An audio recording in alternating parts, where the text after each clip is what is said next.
start the third characteristic? Third characteristic start करूँ या इसी को और डिटेल में समझा दूँ फर्दर? अच्छा, स्टॉपिंग पोटेंशियल वाला एक बार स्टेटमेंट समझा देता हूँ, ठीक है। सी, ध्यान से समझो, स्टॉपिंग पोटेंशियल की वैल्यू बढ़ क्यों नहीं रही है, तो मैं लिख कर देता हूं आपको।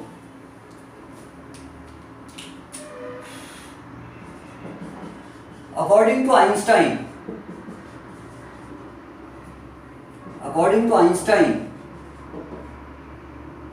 if we increase the intensity of incident photons, keeping frequency constant at above threshold frequency,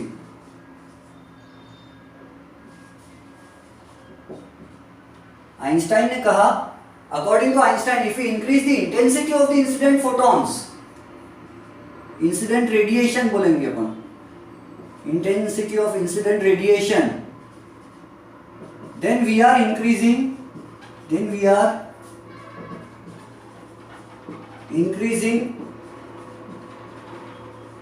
the number of photons falling on emitter plate per second.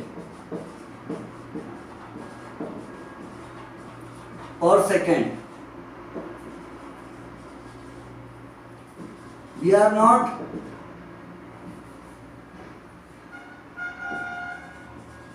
increase in intensity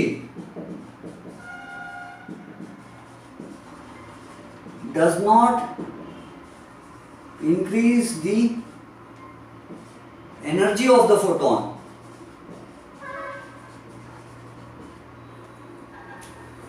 Increasing intensity does not increase the energy of the photon. Hence, whatever be the number of photons,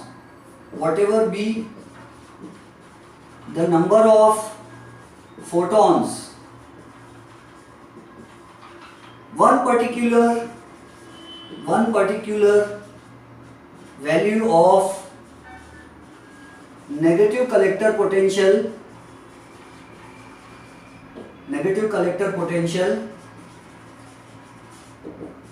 can stop all photoelectrons from reaching collector plate. समझा क्या statement? अगर हम incident photon, हम देखो, according to Einstein, okay, very good, according to Einstein, if we increase the intensity of the incident radiation, then we are increasing the number of photons falling on the emitter plate per second. But increase in intensity does not,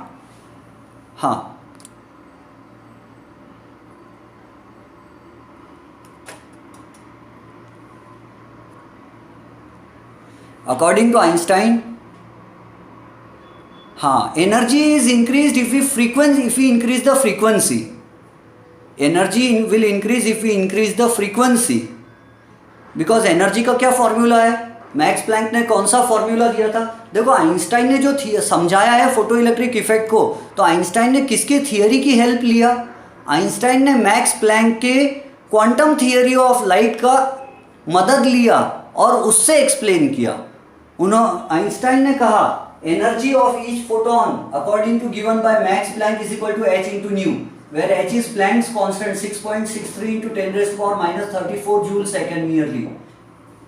So energy is directly proportional to energy of a photon is directly proportional to frequency.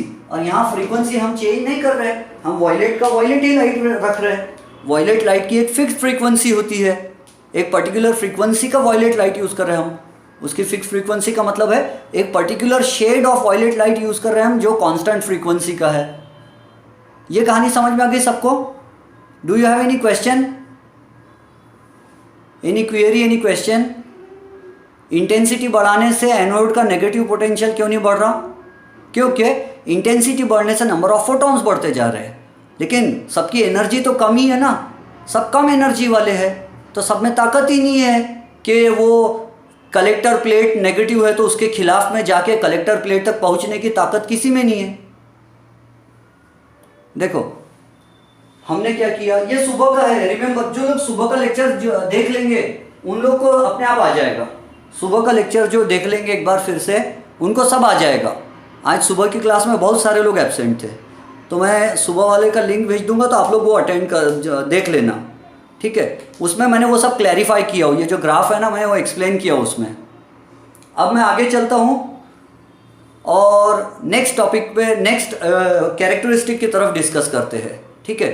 आप में से सुबह बहुत सारे लोग absent थे, तो सुबह का भी मैंने रिकॉर्डिंग किया है, डोंट वरी, मैं उसका लिंक भेज दूंगा, तो आप वो देख लेना, पहले वो देख लेना, फिर ये तो आपको क्लियरली समझ में आ जाएगा।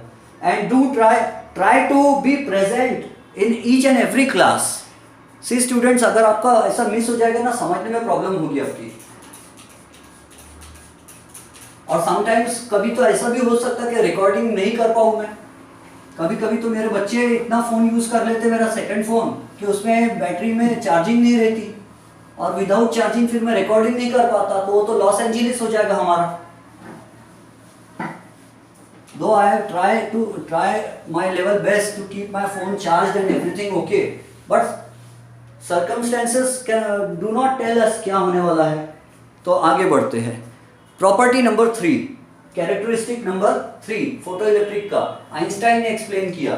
नंबर 3, अच्छा, effect of change in frequency देखो, effect of change in frequency on collector potential. Frequency का इफेक्ट क्या होगा कलेक्टर पोटेंशियल पर? Keeping intensity constant. अब हम इंटेंसिटी नहीं बढ़ा रहे, इंटेंसिटी कांस्टेंट रखते। देखो कितना खतरनाक ग्राफ बनाने वाला हूं मैं, कितना खतरनाक ग्राफ बनाने वाला हूं देखो, लेकिन बहुत इजी रहेगा, आप आसानी से समझ जाओगे। मैं जो ग्राफ ड्रॉ करने जा रहा हूं वो आपको बहुत इजीली समझ जाएगा। यहां I am taking anode potential, along the x axis I am taking anode potential, इधर का पॉजिटिव रहेगा और इधर का नेगेटिव रहेगा। This is x dash axis, ठीक है? इसको मैं थोड़ा आगे ले जाता हूँ, इसका काम आगे पड़ेगा। x डैश एक्सिस आपको मालूम है नेगेटिव रहती, and along the y axis I am taking photo electric current.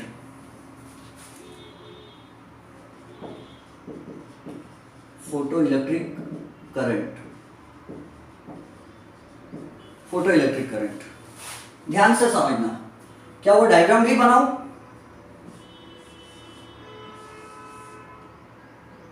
Negative positive, negative potential देते ना,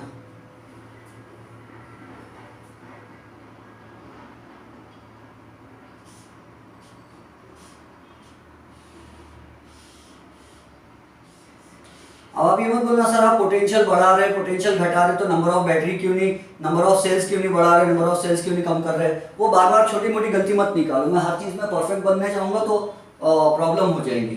nobody is perfect in the world at present, आपको ऐसा कोई परफेक्ट मिलेगा नहीं, तो छोटी मोटी चीजें नेग्लेक्ट कर दो। मुझे भी समझती है लेकिन मैं ध्यान नहीं देता उन पर। तो अब ध्यान से समझो ग्राफ, ये ग्राफ जो है ये थोड़ा उस जैसा दिखेगा बट स्लाइड डिफरेंसेस रहेंगे। यहाँ पे स्टॉपिंग पोटेंशियल की वैल्यू चेंज होने वाली है, स्टॉपिंग पोटेंशियल की वैल्यू चेंज होने वाली है इस ग्राफ में। So do notice what I am doing here. अब थोड़ा ध्यान से समझना, इंटेंसिटी का इफेक्ट क्या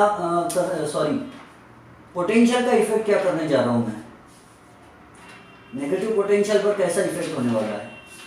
the graph will be a little dangerous.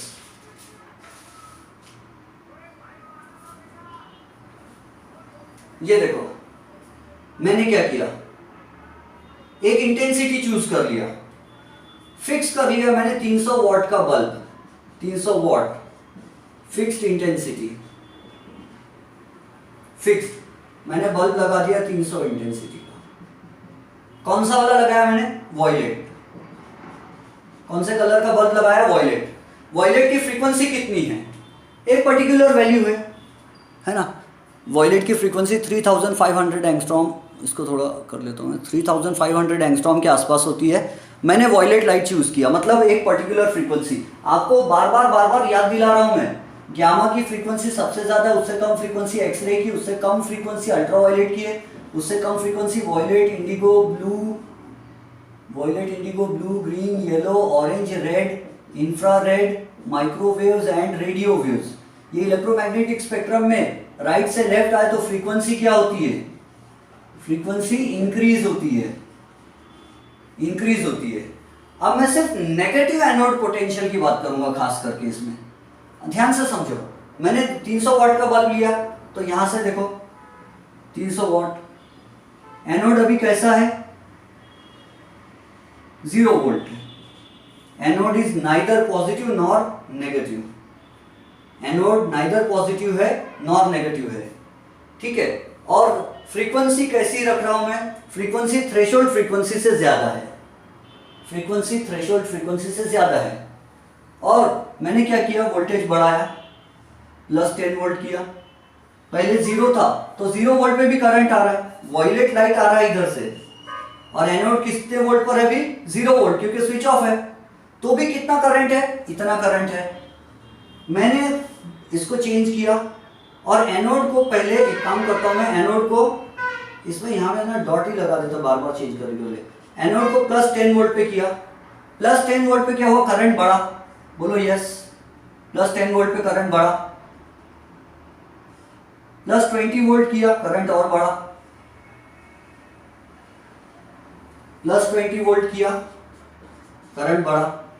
उसके बाद this is plus 10 volt, plus 20 volt, फिर प्लस 30 वोल्ट करा, plus 30 volt, no increase in current. Plus 40 volt किया, no increase in current. Plus 50 volt करके देख लिया, नो इंक्रीज इन करंट। इसको क्या कहते हैं? Saturation current. Saturation current. और इंटेंसिटी कितनी है? कैसी है? कांस्टेंट। Intensity is constant. कितनी इंटेंसिटी है? कितने पावर का बल्ब है? पावर ऑफ बल्ब 300 वॉट, तो इंटेंसिटी कांस्टेंट है। यहां तक कहानी समझ में आ गई? यहां तक कहानी समझ में आई? अब देखो ग्राफ को ध्यान से। अब मैंने क्या किया? 0 वोल्ट कर दिया, स्विच ऑफ कर दिया तो 0 वोल्ट, फिर भी करंट चालू है। बताओ क्यों? क्योंकि वायलेट लाइट आ रहा है, इलेक्ट्रॉन्स उखड़ रहे, यहां से फोटो इलेक्ट्रॉन्स उखड़ रहे और आगे आगे जा रहे, करंट बन रहा है। फिर मैंने कर दिया -5 वोल्ट, -5 वोल्ट। तो -5 वोल्ट पर कितना करंट आया? इतना। करंट कम हो गया, -5 वोल्ट पर करंट कम हो गया। फिर मैंने -10 वोल्ट किया, -10 वोल्ट किया, करंट कितना हो गया? 0। करंट 0 हो गया। -10 वोल्ट पर करंट 0 हो गया। बोलो यस। समझा या नहीं? बताओ जल्दी। पुराना ग्राफ है ये, समझ गया? -10 वोल्ट पर करंट 0 हो गया तो हम क्या बोलेंगे? -10 वोल्ट को क्या बोलेंगे? Stopping potential. क्या बोलेंगे इसको? Stopping potential number 1। मैं इसको बोल रहा हूं -V0 number 1, -V0 number 1। Not यानी 0, करंट 0 हो गया और नंबर 1 और नेगेटिव में है, -V0 नंबर 1। अब देखो मैं रेड कलर से क्या करने जा रहा हूं। तो मैं रेड कलर से ये कर रहा हूं कि वॉयलेट लाइट यहां से हटाया। ध्यान से समझना, वॉयलेट लाइट हटाया और मैंने यूज किया यहां पर ultraviolet radiation. Ultraviolet frequency बढ़ी कि नहीं बढ़ी? फ्रीक्वेंसी बढ़ी या नहीं बढ़ी? अल्ट्रा वायलेट की फ्रीक्वेंसी ज्यादा है या नहीं है? जल्दी बताओ।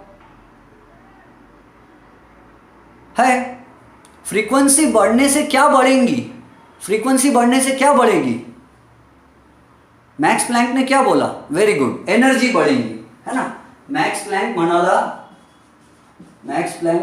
म्हणाले काय म्हणाले? Energy content in each photon is equal to h into nu. H की वैल्यू कांस्टेंट है, प्लैंक्स कांस्टेंट, और न्यू म्हणजे frequency. So energy is directly proportional to frequency. हमने अल्ट्रावायलेट यूज की, उसकी फ्रीक्वेंसी ज्यादा, मतलब अब कैसी एनर्जी के फोटॉन्स आ रहे हैं? ज्यादा एनर्जी के फोटॉन्स आ रहे हैं. अब इलेक्ट्रॉन उखाड़ने के लिए तो सेम एनर्जी लगती है हर बार. इलेक्ट्रॉन उखाड़ने के लिए सेम एनर्जी लगती है. और मुझे ये बताओ, इलेक्ट्रॉन उखाड़ने के लिए जो एनर्जी लगती है उसको क्या बोलते हैं? The minimum energy required to pull out an electron from the metal surface, the minimum photon energy which is necessary to eject an electron from the metal surface is called, very good, photoelectric work function. No, frequency को हम threshold frequency बोलते हैं, energy को threshold energy नहीं बोलते. हम energy को photo electric work function बोलते हैं. हालांकि अगर मेरे बस में होता तो मैं उसको थ्रेशोल्ड एनर्जी बोलता था. जिस तरह थ्रेशोल्ड फ्रीक्वेंसी की डेफिनेशन है वैसे मैं थ्रेशोल्ड एनर्जी बोलता था. लेकिन थ्रेशोल्ड एनर्जी वर्ड हमारी बुक में नहीं आता है, वर्क फंक्शन आता है. तो देखो, पहले वॉयलेट लाइट कितनी एनर्जी लेके आ रहा था? अपने मन से फेंक रहा हूं मैं. वो लेकर आ रहा था, अपने मन से लिखता हूं मैं, वो लेके आ रहा था 100 जूल एनर्जी. इलेक्ट्रॉन उखाड़ने में कितनी एनर्जी लग रही थी? तो इलेक्ट्रॉन उखाड़ने में 30 जूल एनर्जी लग रही थी. तो वर्क फंक्शन को क्या बोलेंगे हम? 30 जूल. हमारी बुक में वर्क फंक्शन का ऐसे डिनोट किया, मेरे को एक बार देख लेने दो. वर्क फंक्शन का ऐसे बताया है, क्योंकि मैं टेक्स्ट हाँ फाई नॉट मिल गया. फाई नॉट यानी क्या होता है? Work function. कितना वर्क फंक्शन है? अपने मन से फेंक रहा हूं मैं, 30 जूल. 30 जूल में इलेक्ट्रॉन उखड़ता है, तो बची हुई एनर्जी इलेक्ट्रॉन को क्या मिलती है? काइनेटिक एनर्जी बन के मिलती है. किसने बताया ऐसा? आइंस्टाइन ने बताया. तो कितनी काइनेटिक एनर्जी से इलेक्ट्रॉन भाग रहे थे यहाँ से? फोटो इलेक्ट्रॉन कितनी काइनेटिक एनर्जी से भाग रहे थे? पहले जब वॉयलेट लाइट था तब वो भाग रहे थे 70 जूल एनर्जी लेके. कितनी एनर्जी से भाग रहे थे? 70 जूल एनर्जी से. और उनको रुकाने के लिए कितना वोल्ट काफी था? -10 वोल्ट ने पूरे 70 जूल वालों को रुका दिया. जब ये नेगेटिव बना, जब कलेक्टर प्लेट नेगेटिव बनी, -10 वोल्ट बनी, तो इसने क्या किया? -10 वोल्ट पे 70 जूल से आने वालों को सबको बोला थांबा, तिकड़े थांबा, इकडे येऊच नका. आने ही नहीं दिया. ठीक है. अब हमने क्या किया? Now we have increased. Violet कितना जूल ला रहा था? 100 जूल.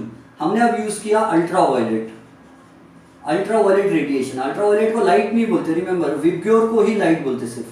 हमने अल्ट्रावायलेट यूज किया. ये कितनी एनर्जी दे रहा? 200 जूल लेके आया, समझो, अपने मन से. ठीक है.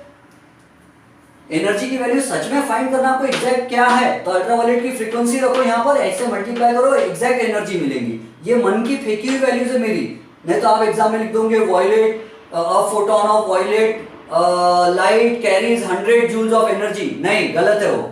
ये अपने मन से लिख रहा हूँ 100 to 100. एनर्जी सच में फाइंड करना है, प्लैंक्स कांस्टेंट से उसकी फ्रीक्वेंसी मल्टीप्लाई करो. फ्रीक्वेंसी का टेबल अपनी बुक में दिया है. तो अब सुनो, अल्ट्रावायलेट कितनी जो लेके आया? 200 जूल. वर्क फंक्शन कितना खर्च हो रहा है? 30 जूल. इलेक्ट्रॉन उखाड़ने में कितनी ताकत लग जा रही है? 30 जूल. तो बची हुई एनर्जी काइनेटिक एनर्जी बन के मिल रही है. किसको मिल रही है? उगले हुए फोटो इलेक्ट्रॉन्स को. अब कितनी एनर्जी से भागेंगे ये? कितनी एनर्जी से भागेंगे? 170 जूल से. कितनी एनर्जी से भाग रहे हैं अब ये? 170 जूल काइनेटिक एनर्जी से भाग रहे हैं. तो इनको रोकने के लिए एनोड को -10 काफी है या बढ़ाना पड़ेगा? एनोड के लिए -10 काफी है या माइनस कुछ और बढ़ाना पड़ेगा? एनोड की नेगेटिविटी बढ़ाना पड़ेगा. Very good.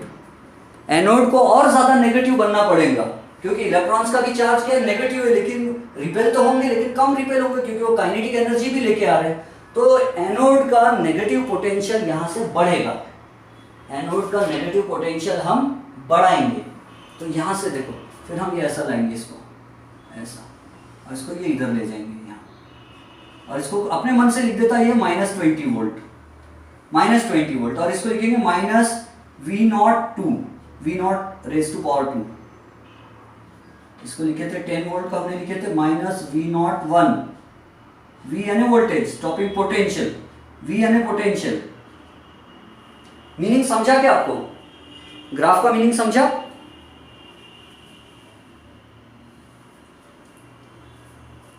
सगळ्यांना समझ फिनिश करते हैं? हाँ बस एक बात सुन लो फिर लेक्चर फिनिश कर देते। चेतन आपने पुराना नहीं देखे ना, इसलिए आपको अल्ट्रावायलेट हटा दिया, अल्ट्रावायलेट हटा दिया। थर्ड टाइम मैंने यूज किया दूसरा रेडिएशन, कौन सा है? अब देखो एक्सरेज, एक्सरेज यूज किया। कितनी एनर्जी वाला है एक्सरेज? 300 जूल वाला है। कितनी एनर्जी वाला है? 300 जूल। अपने मन से इलेक्ट्रॉन उखाड़ने एनर्जी कितनी लगती? उतनी ही लगती है हर बार। बची एनर्जी इलेक्ट्रॉन्स को क्या बन के मिलेंगी? काइनेटिक एनर्जी बन के मिलेंगे। किसने बोला? आइंस्टाइन ने बोला। वो भी समझेंगे हम, हालांकि पहले मैंने वो आप समझा देना चाहिए था आपको, लेकिन मैं अपनी सीक्वेंस में समझा रहा हूँ, मनमोजी हूँ, जो जी चाहता है वो करता हूँ। तो काइनेटिक एनर्जी कितनी हो रही? अब इसकी काइनेटिक एनर्जी बढ़ेगी और, है ना, काइनेटिक एनर्जी बढ़ेगी 270, काइनेटिक एनर्जी 270 जूल हो जाएगी। अब इतनी फास्ट काइनेटिक एनर्जी 270 जूल से अगर इलेक्ट्रॉन्स उखड़ के आ रहे हैं तो उनको रोकने के लिए -20 वोल्ट सफिशिएंट है क्या, या कुछ बढ़ाना पड़ेगा? बढ़ाना पड़ेगा, है ना। तो इस बार स्टॉपिंग पोटेंशियल की वैल्यू बढ़ेगी, और ये बढ़ेंगी और ये हो जाएंगी यहां पर -30 वोल्ट। मैं अपने मन से वैल्यूज ले रहा हूं, और इसको हम बोलेंगे -V0⁻³ V यानी पोटेंशियल वोल्टेज -30। ग्राफ समझे कितना अजीब दिख रहा है ना? ग्राफ कितना अजीब दिख रहा, ग्राफ कितना अजीब दिख रहा। ये समझा क्या किसी को? टेक्स्ट बुक में ये ग्राफ दिया है क्या? हाँ दिया है। क्या ये एग्जाम में आता? बिल्कुल आता है। एग्जाम में ये नहीं बनाना, ये भी नहीं बनाना होता है हमको, ये भी नहीं, सिर्फ यहां पर ये बता देना होता है कि ये वाला किसके लिए था? ν1 के लिए था, फ्रीक्वेंसी 1 के लिए। सेकंड वाला किसके लिए था? ν2 के लिए था। थर्ड वाला किसके लिए? ν3, फ्रीक्वेंसी 3। और यहां लिख देना कि भैया ν1 कम था, ν2 ज्यादा था, और ν3 सबसे ज्यादा था।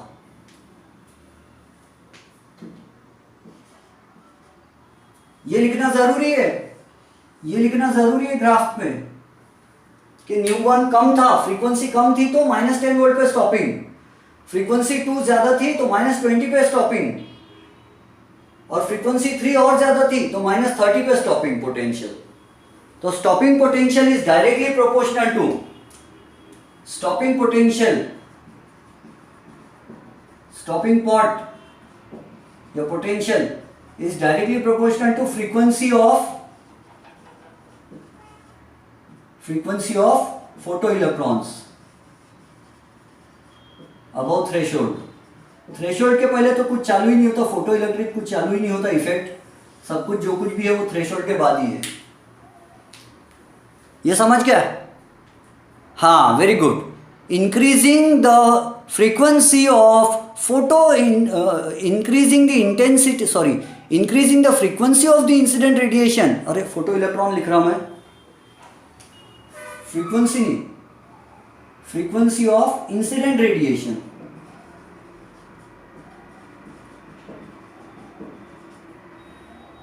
Stopping potential is directly proportional to frequency of incident radiation.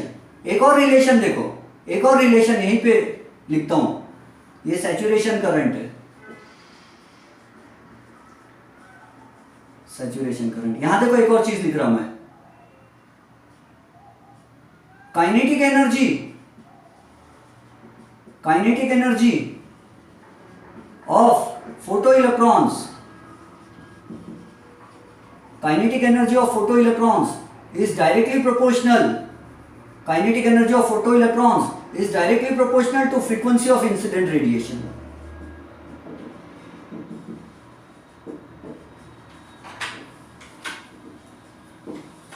Kinetic energy of incident, sorry kinetic energy of incident बोल रहा है यार बार बार। Kinetic energy of photo electrons is directly proportional to the frequency of incident radiation. Incident radiation की जितनी ज़्यादा frequency रहेंगी उतनी ज़्यादा काइनेटिक एनर्जी होंगी फोटो इलेक्ट्रॉन्स की, और फोटो इलेक्ट्रॉन्स की जितनी ज़्यादा काइनेटिक एनर्जी रहेंगी उतना ही स्टॉपिंग पोटेंशियल नेगेटिव में बढ़ेगा। नेगेटिव में बढ़ेगा, ये बात याद रखना। बढ़ेगा नहीं बोलना, नेगेटिव में बढ़ेगा बोलना। -10 से -20 हो जाएगा, -30 हो जाएगा, -40 हो जाएगा, ऐसा। तो चलो अब यहाँ हम रुक जाते। आई होप आपको सब कुछ समझ गया। फोटो इलेक्ट्रिक इफेक्ट का प्रैक्टिकल एक्सपेरिमेंट जिसका यूज़ है और हम घर में परफॉर्म कर सकते हैं। हाँ, photo electric effect is used in burglar alarm, it is used in counting notes. शादी में कितने मेहमान आए, 25 मेहमान, 50 मेहमान लॉकडाउन में, उनको गिनने के लिए कर सकते हैं हम, ठीक है। उसके अलावा नोट गिनते, बैंक में जो नोट गिनते हैं ना उसमें यूज़ करते हैं ये, बैंक में नोट गिनने की मशीन में। उसके अलावा ऑब्जेक्ट काउंटर के अलावा बर्गलर अलार्म में यूज़ करते हैं। और सिनी फिल्म रिप्रोडक्शन, जो सिनेमा हॉल में जो फिल्म चलती है, रील रोल, स्क्रीन पर पर्दे की पिक्चर दिखती है, उसमें जो आवाज़ आती है ना, वहाँ भी यूज़ करते हैं। हम लोग कहाँ यूज़ करेंगे, मैं उसका समझाऊंगा ना, applications of photo electric effect समझाऊंगा मैं आपको। फोटो सेल का टॉपिक तो उड़ गया शायद, फोटो सेल का टॉपिक से ये समझेंगे। अभी हम यहाँ रुक जाएंगे, ठीक है। आज एक्चुअली 3 लेक्चर्स पढ़ा दिया मैंने एक ही दिन में, ओवरडोज हो गया। लेकिन रिमेंबर, जितना पढ़ेंगे हमारे लिए अच्छी बात है। Bye bye, have a nice time, enjoy your day, it's my pleasure.